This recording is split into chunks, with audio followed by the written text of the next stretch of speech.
नमस्कार दोस्तों, स्वागत है आपका इस वक्त की बड़ी खबर में। कांग्रेस का पूरे देश में प्रदर्शन, कार्यकर्ताओं द्वारा किया जा रहा है राजभवन का घेराव। दूसरी बड़ी खबर में बताएंगे, चीनी हमारे इलाके में घुसे, खौल रहा है मेरा खून, सच बोलूंगा भले ही पूरी तरह बर्बाद हो जाए राजनीतिक करियर, राहुल गांधी। तीसरी बड़ी खबर में बताएंगे, राजस्थान विधानसभा स्पीकर ने 19 विधायकों के खिलाफ सुप्रीम कोर्ट से याचिका वापस ली। हर एक खबर में आपको ले जाएंगे, लेकिन अगर आप भी भाजपा का विरोध करते हैं तो आप अभी इस वीडियो को लाइक कीजिए और इस चैनल को सब्सक्राइब कीजिए और घंटी बजाएं और कमेंट में लिखें जय हिंद।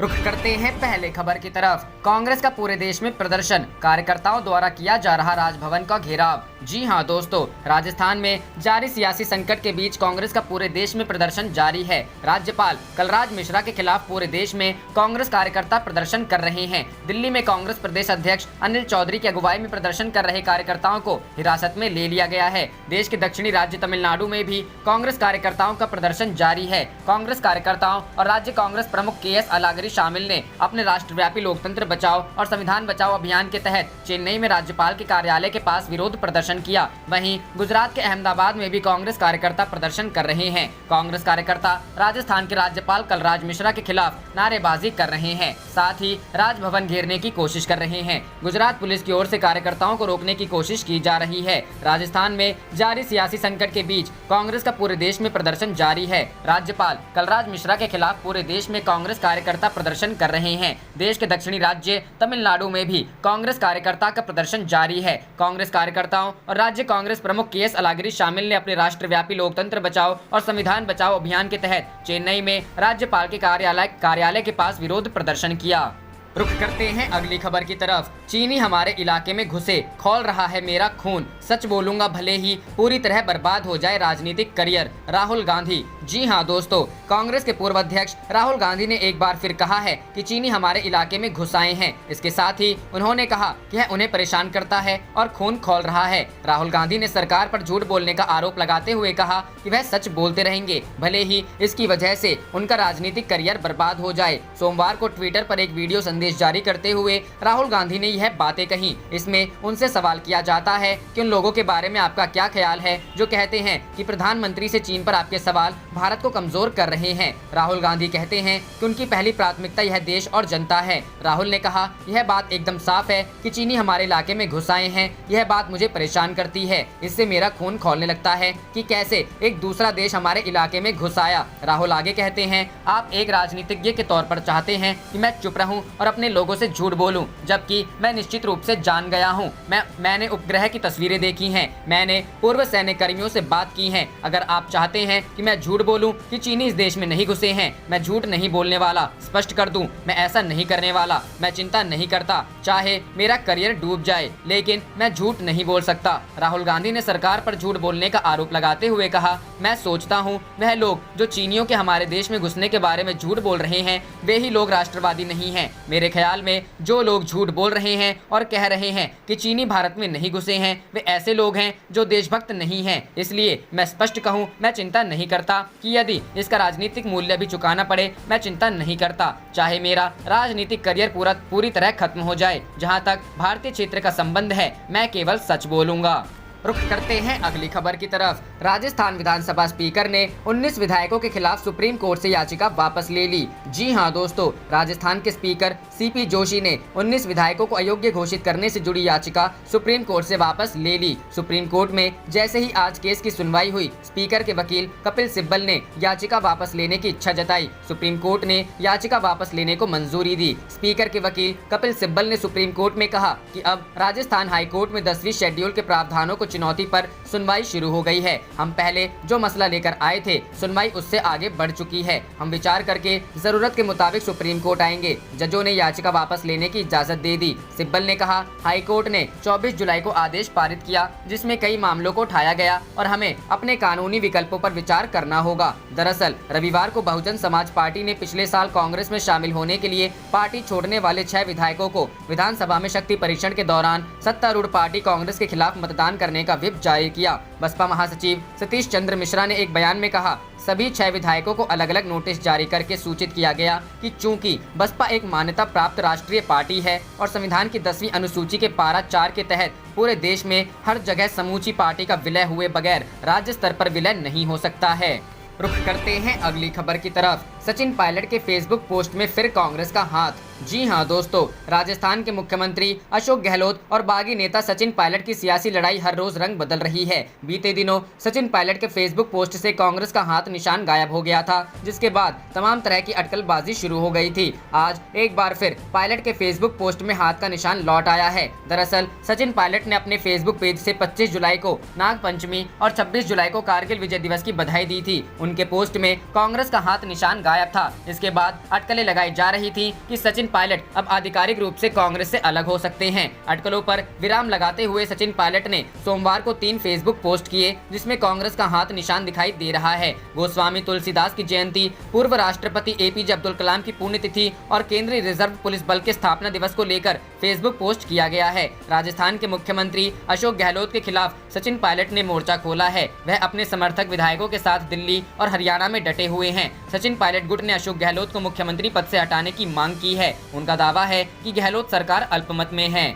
रुख करते हैं अगली खबर की तरफ। सरकार चाहती थी लोन न चुकाने वालों पर नरम रहे आरबीआई, आसान करे कर्ज का नियम, पूर्व डिप्टी गवर्नर ने लिखा। जी हां दोस्तों, रिजर्व बैंक के पूर्व डिप्टी गवर्नर विरल आचार्य ने अपनी नई किताब में मोदी सरकार के रिजर्व बैंक ऑफ इंडिया के प्रति रुख का खुलासा किया है। अपनी किताब में विरल आचार्य ने रिजर्व बैंक के पूर्व गवर्नर उर्जित पटेल के समय पूर्व इस्तीफे का भी जिक्र किया है। आचार्य का कहना है कि केंद्रीय संस्था की स्वायत्ता पर अंकुश लगाने के केंद्र सरकार के प्रयास की वजह से उर्जित पटेल ने कार्यकाल पूरा होने से पहले ही अपने पद से इस्तीफा दे दिया था। आचार्य ने आगे लिखा कि केंद्र सरकार चाहती थी कि रिजर्व बैंक लोन न चुका पाने वालों के प्रति नरम रुख अख्तियार करे। इतना ही नहीं, सरकार चाहती थी कि बैंकों की तरफ से कर्ज देने के नियमों में भी ढील दी जाए। किताब की प्रस्तावना में विरल आचार्य ने सरकार की तरफ से अधिक मॉनेटरी और क्रेडिट स्टिमुलस को लेकर भी सवाल उठाए हैं। उन्होंने लिखा है कि इन स्टिमुलस से भारत के फाइनेंशियल सेक्टर की स्थिरता खत्म हो गई। पिछले 1 दशक में स्थितियां मुश्किल हो गई। आचार्य की इस किताब में उनके भाषण, उनके रिसर्च और मौद्रिक नीति समिति के सदस्य के रूप में उनकी टिप्पणियां शामिल हैं। विरल आचार्य ने 23 जनवरी 2017 को डिप्टी गवर्नर के रूप में ज्वाइन किया था। आचार्य ने आरबीआई में अपना 3 साल का कार्यकाल पूरा होने से 6 महीने पहले ही जुलाई 2019 में अपने पद से इस्तीफा दे दिया था। पूर्व डिप्टी गवर्नर आचार्य का मोदी सरकार से इसके पहले कई मुद्दों को लेकर टकराव हो चुका था। उन्होंने कई बार ब्याज दरों में कटौती के फैसले को लेकर असहमति भी जताई थी। आरबीआई के पूर्व deputy governor Viral Acharya reserve bank की स्वायत्ता बनाए रखने के प्रबल समर्थक थे। आचार्य ने अपने एक भाषण में रिजर्व बैंक की स्वायत्ता का समर्थन किया था।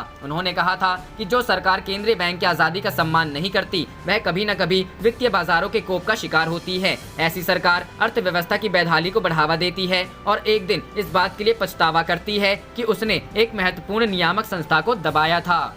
रुख करते हैं अगली खबर की तरफ। बिहार एलजेपी चुनाव से पहले लाएगी विजन डॉक्यूमेंट, एनडीए में बनेगी टकराव की स्थिति। जी हां दोस्तों, बिहार विधानसभा चुनाव से पहले राष्ट्रीय जनतांत्रिक गठबंधन में लगातार टकराव की स्थिति बन रही है। लोक जनशक्ति पार्टी बिहार विधानसभा चुनाव की घोषणा के एक हफ्ते में अपना vision document Bihar first, Bihari first के नाम से लेकर आएगी। लोक जनशक्ति पार्टी पिछले 1 साल से बिहार के हजारों गाँव से लगभग 4 लाख लोगों के सुझाव लेकर बिहार का विजन डॉक्यूमेंट बना रही है। इसका नाम Bihar first, Bihari first vision document 2020 रखा गया है। एलजेपी अध्यक्ष चिराग पासवान ने विजन डॉक्यूमेंट बनाने के लिए 7 सदस्यीय कमेटी फरवरी में गठित की थी। इसका मकसद लोगों के सुझावों पर चर्चा कर उन सभी को शामिल करना था, जिससे बिहार की खोई अस्मिता को विकास के रास्ते वापस लाया जा सके। इसका एक मकसद ये भी था कि लोक जनशक्ति पार्टी को भी एक दिशा मिले, जिससे वह आने विधानसभा चुनाव से पहले बिहार की जनता को यह बता सके कि उसके पास राज्य के विकास और बिहार को फर्स्ट बनाने के लिए उनका रोड मैप क्या है। एलजेपी के विजन डॉक्यूमेंट में पर्यटन, शिक्षा, स्वास्थ्य क्षेत्र और कानून व्यवस्था को लेकर मिले सुझावों के आधार पर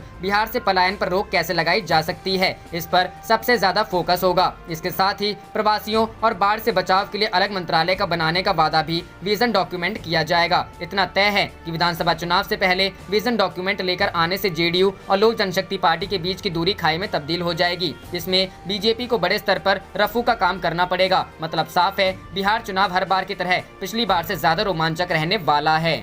रुख करते हैं अगली खबर की तरफ। नेता प्रतिपक्ष तेजस्वी ने कोरोना को लेकर एक बार फिर सीएम नीतीश पर हमला बोला, पूछे 3 सवाल। जी हां दोस्तों, बिहार में कोरोना संक्रमण के प्रसार से बिगड़ती स्थिति को लेकर विधानसभा में नेता प्रतिपक्ष तेजस्वी यादव ने एक बार फिर नीतीश सरकार पर हमला बोला। कोरोना संक्रमण पर एक के बाद लगातार 3 ट्वीट कर तेजस्वी ने नीतीश को आंकड़े दिखाते हुए उनसे 3 सवाल भी पूछा है। तेजस्वी ने अपने ट्वीट में आरोप लगाया कि बिहार जैसे घनी आबादी वाले राज्य में अभी तक मात्र 0.35% लोगों की ही जांच हुई है। प्रति 10 लाख पर मात्र 3,508 लोगों की जांच हो रही है, जो देश में सबसे कम है। तेजस्वी ने कहा कि बीते 140 दिनों में प्रतिदिन जांच का औसत सिर्फ 3,158 है। विगत 2 हफ्तों से एंटीजन टेस्ट को छोड़ दें तो आज भी बेमुश्किल 3,000 जांच हो रही है। तेजस्वी ने कहा कि बिहार के जुलाई महीने में कोरोना पॉजिटिविटी रेट 12.54% है, जो देश में सबसे ज्यादा है। वहीं कोरोना से सिर्फ जुलाई महीने में अभी तक जो बिना जांच और इलाज के मर रहे हैं, उनकी गिनती ही नहीं है। सरकार को अब तो गंभीर होना चाहिए। लगातार 2 ट्वीट में आंकड़े रखने के बाद तेजस्वी ने मुख्यमंत्री नीतीश से 3 सवाल कर जवाब मांगे हैं।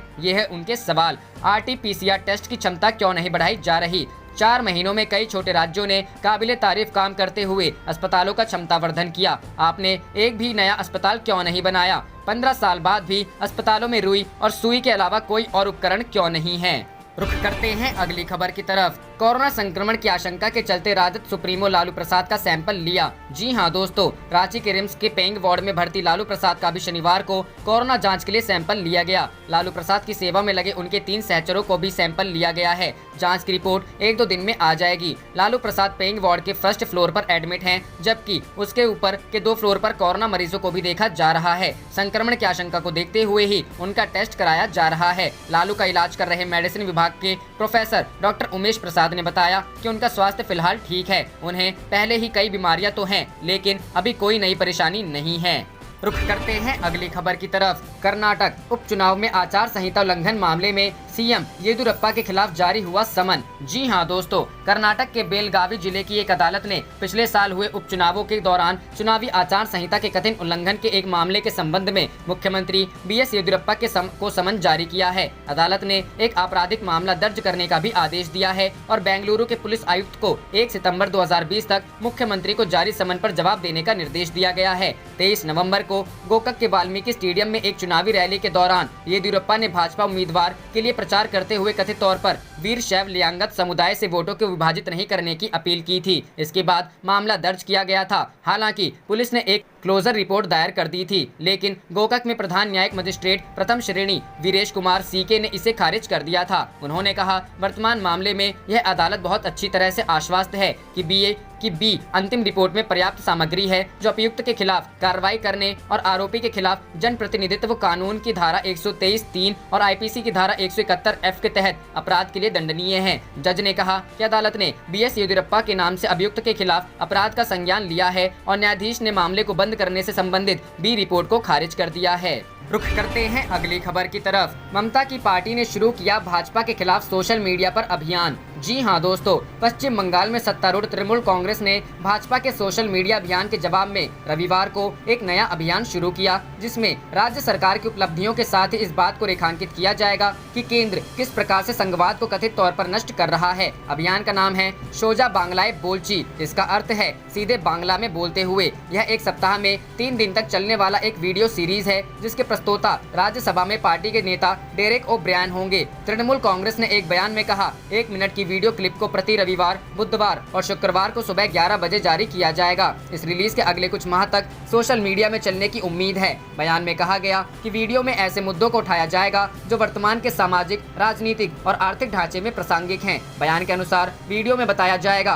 कि ममता बनर्जी के नेतृत्व में किस प्रकार से बंगाल ने 9 वर्षों में सभी मानकों में असाधारण प्रगति की है। अन्य विषयों में केंद्र किस प्रकार से संघवाद को कथित तौर पर नष्ट कर रहा है और किस प्रकार से राज्यों को वंचित किया जा रहा है आदि शामिल होंगे। तृणमूल कांग्रेस सूत्रों के अनुसार इस सोशल मीडिया अभियान का इस्तेमाल भाजपा के फर्जी खबरों तथा राज्य सरकार और पार्टी के खिलाफ भाषण कला के आरोपों के जवाब में किया जाएगा। गौरतलब है कि पार्टी प्रमुख ने अगले साल पश्चिम बंगाल विधानसभा चुनाव को ध्यान में रखते हुए बृहस्पतिवार को पार्टी संगठन में बड़े पैमाने पर फेरबदल करने की घोषणा करते हुए युवा एवं नए चेहरों को नेतृत्व करने की जिम्मेदारी सौंपी। राज्य में भाजपा से बढ़ती चुनौती के मद्देनजर नेतृत्व में बदलाव किया गया। भगवा पार्टी ने 2019 लोकसभा चुनाव में 42 सीटों में से 18 पर जीत हासिल की थी और तृणमूल कांग्रेस को 34 सीटों से घटाकर 22 पर ला दिया था।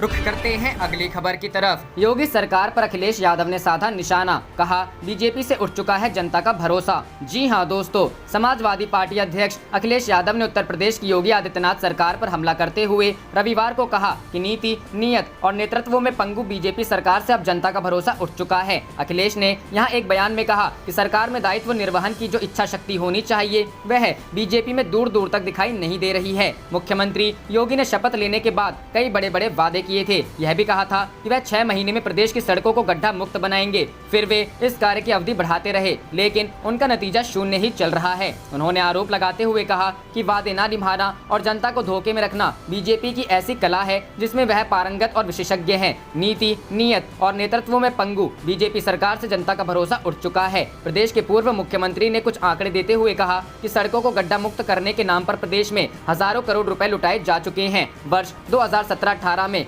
3,793.80 करोड़ रुपए, वर्ष 2018-19 में 3,266.84 करोड़ रुपए तथा वर्ष 2020-21 में 2,305 करोड़ रुपए का बजट पास हुआ। फिर भी सड़कें वैसे ही टूटी फूटी हैं। जब सड़कें बेदहाल हैं तो बजट की धनराशि का बंदर बाट होने का अंदेशा अस्वाभाविक नहीं। अखिलेश ने आरोप लगाया कि बीजेपी को काम करने के बजाय उसके बहाने लूट का बेजोड़ रिकॉर्ड बनाना है। बीजेपी सरकार ने ही सड़कों में गड्ढे किए हैं तो वह बताइए इन सड़कों के गड्ढे कब तक भरे जाएंगे, क्योंकि बीजेपी सरकार के पास वैसे भी अपनी नाकामी पर लीपापोती करने के लिए 1 साल ही बचा है।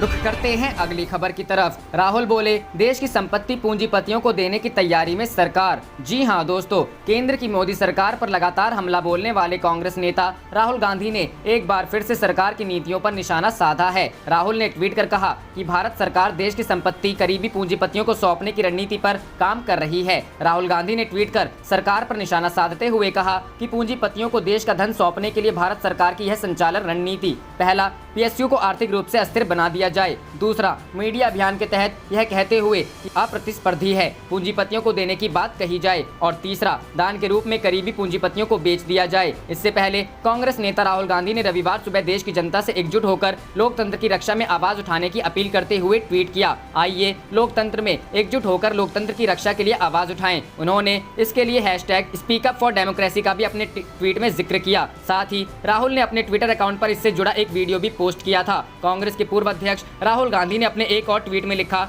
भारत का लोकतंत्र संविधान के आधार पर जनता की आवाज से चलेगा। बीजेपी के छल कपट के षड्यंत्र को नकार कर देश की जनता लोकतंत्र और संविधान की रक्षा करेगी। रुख करते हैं अगली खबर की तरफ। राजस्थान में सरकार संकट को लेकर प्रियंका गांधी ने तोड़ी चुप्पी, कहा जनता जवाब देगी। जी हां दोस्तों, राजस्थान में चल रहे कांग्रेस संकट को लेकर कांग्रेस महासचिव प्रियंका गांधी ने अपनी चुप्पी तोड़ दी है। प्रियंका गांधी ने रविवार को ट्वीट कर लिखा कि संकट के वक्त की नेतृत्व की पहचान होती है और कांग्रेस के राष्ट्रीय संकट में देश को जनहित में काम करने वाले नेतृत्व की जरूरत होती है। इसका जवाब जनता वक्त आने पर देगी। कांग्रेस महासचिव प्रियंका गांधी ने आज ट्वीट कर लिखा कि संकट के समय नेतृत्व की पहचान होती है। कोरोना के राष्ट्रीय संकट में देश को जनहित में काम करने वाले नेतृत्व की जरूरत है, मगर केंद्र की भाजपा सरकार जनता द्वारा चुनी गई सरकारों को गिराने की कोशिश कर अपनी मंशा और अपना चरित्र साफ कर दिया है। जनता जवाब देगी, स्पीक अप फॉर डेमोक्रेसी। वहीं दूसरी तरफ कांग्रेस ने सचिन पायलट पर निशाना साधते हुए कहा कि वह राजस्थान में बीजेपी के इशारे पर काम कर रहे हैं। बता दें कि सचिन पायलट के समर्थन में कई विधायक हैं और वहीं दूसरी तरफ कांग्रेस का आरोप है कि राजस्थान में बीजेपी गहलोत सरकार को गिराना चाहती है और इसको लेकर लगातार साजिश रच रही है। वहीं दूसरी तरफ राजस्थान में सीएम अशोक गहलोत के नेतृत्व में लगातार कांग्रेस विधायक राजभवन में विरोध प्रदर्शन कर रहे हैं। वहीं अब कांग्रेस इस मुद्दे को राष्ट्रीय स्तर पर लाने का फैसला कर चुकी है। कांग्रेस पार्टी इस मामले पर देश के तमाम राज्यों में राजभवन के सामने विरोध प्रदर्शन करेगी। वहीं दूसरी तरफ इसके लिए ऑनलाइन अभियान चलाया जाएगा जिसका नाम लोकतंत्र की आवाज नाम से पूरे देश में विरोध प्रदर्शन किया जाएगा। राजस्थान के मुख्यमंत्री अशोक गहलोत ने 31 जुलाई से विधानसभा सत्र शुरू करने के लिए राज्यपाल कलराज मिश्रा को एक नया प्रस्ताव पेश किया है। उन्होंने कहा कि भाजपा के लोकतांत्रिक और संवैधानिक विरोधी कार्यों के खिलाफ विभिन्न राजभवन के सामने विरोध प्रदर्शन शुरू करेगी, क्योंकि पूर्व डिप्टी के नेतृत्व में विधायकों के एक वर्ग द्वारा विद्रोह के बाद पार्टी राजस्थान में राजनीतिक संकट में बंद है। कांग्रेस के विधायक भाजपा के कदावर नेता राज्यपाल को बधाई दी। भाजपा सरकार द्वारा राजस्थान में निर्वाचित सरकार को इस तरह के षड्यंत्रकारी तरीके से हटाने का प्रयास दुर्भाग्यपूर्ण है। कांग्रेस नेता केसी वेणुगोपाल राजस्थान की लोकतांत्रिक रूप से चुनी गई कांग्रेस सरकार को गिराने के लिए भाजपा सत्ता का दुरुपयोग कर रही है। आप देख रहे थे आपका अपना चैनल जय हिंद जय भारत।